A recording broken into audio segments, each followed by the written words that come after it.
अगर आप आईपीओ में निवेश करने की प्लानिंग कर रहे हैं तो इस हफ्ते एक बड़ा आईपीओ खुलने जा रहा है। इसका नाम है इंडो एमआईएम आईपीओ। कंपनी करीब 3,811 करोड़ रुपए जुटाने जा रही है। इस वीडियो में आसान भाषा में समझते हैं कि आखिर ये आईपीओ कब आएगा, कितने रुपए का निवेश करना होगा और आखिर ये कंपनी क्या करती है।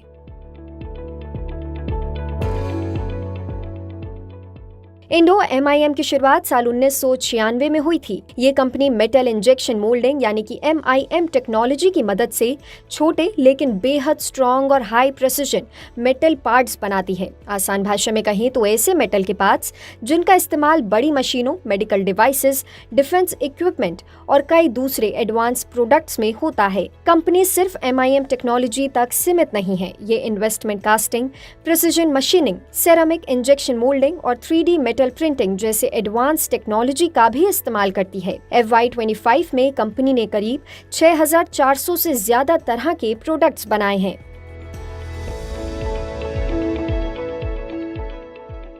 इंडो एमआईएम के प्रोडक्ट्स का इस्तेमाल कई बड़े सेक्टर्स में होता है। ऑटोमोबाइल इंडस्ट्री के लिए कंपनी सेफ्टी सिस्टम्स, इंजन और इंटीरियर कंपोनेंट्स बनाती है। डिफेंस सेक्टर के लिए जरूरी कंपोनेंट्स तैयार करती है। मेडिकल सेक्टर में सर्जिकल डिवाइसेस और ऑर्थोपेडिक इंस्ट्रूमेंट्स के पार्ट्स बनाती है। इसके अलावा कंज्यूमर प्रोडक्ट्स और एरोस्पेस इंडस्ट्री के लिए भी company high precision components supply करती है।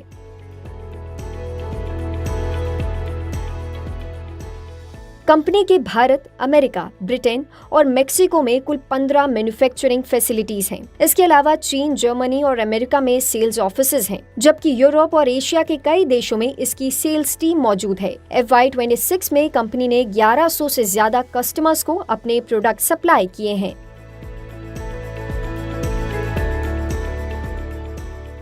इंडो एमआईएम का आईपीओ 23 जुलाई 2026 को खुलेगा और 27 जुलाई 2026 को बंद होगा। कंपनी का प्राइस बैंड 461 रुपए से लेकर 485 रुपए प्रति शेयर तय किया गया है। एक लॉट में 30 शेयर होंगे, यानी अगर आप रिटेल इन्वेस्टर हैं तो अपर प्राइस बैंड के हिसाब से आपको कम से कम 14,550 रुपए का निवेश करना होगा। अलॉटमेंट की उम्मीद 28 जुलाई को हो सकती है। जिन निवेशकों को शेयर्स नहीं मिलेंगे उन्हें 29 जुलाई को रिफंड मिल सकता है।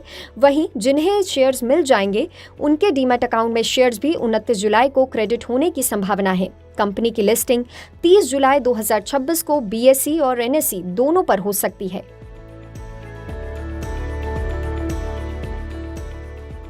ये आईपीओ कुल 3,811 करोड़ रुपए का है।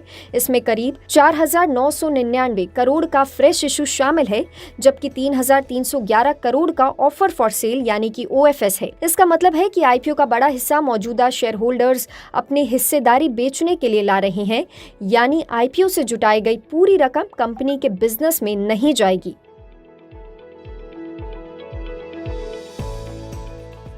कंपनी का दावा है कि वो एमआईएम टेक्नोलॉजी के जरिए प्रिसिजन इंजीनियरिंग कंपोनेंट्स बनाने वाली ग्लोबल लीडर्स में शामिल है। इसके कई बड़े भारतीय और विदेशी OEM कस्टमर्स के साथ लंबे समय से बिजनेस रिलेशन है। कंपनी का प्रोडक्ट पोर्टफोलियो काफी डाइवर्सिफाइड है, जिससे वो अलग अलग इंडस्ट्रीज की जरूरतों को पूरा करती है। इसके अलावा कंपनी का मैन्युफैक्चरिंग नेटवर्क और एक्सपोर्ट बिजनेस भी काफी मजबूत माना जाता है। ऐसे में आईपीओ में निवेश करने से पहले कंपनी का नाम देखकर फैसला बिल्कुल ना ले। कंपनी के फाइनेंशियल, वैल्यूएशन, ग्रोथ पोटेंशियल और रिस्क फैक्टर्स को अच्छी तरह समझें। ध्यान रखें कि आईपीओ का बड़ा हिस्सा ऑफर फॉर सेल है। इसका मतलब है कि जुटाई गई पूरी रकम कंपनी के बिजनेस में इस्तेमाल नहीं होगी। अगर आप इस आईपीओ में निवेश करने की प्लानिंग कर रहे हैं तो पहले रिसर्च जरूर करें और उसके बाद ही फैसला लें। और ऐसे ही अपडेट्स के लिए देखते रहें जी बिजनेस।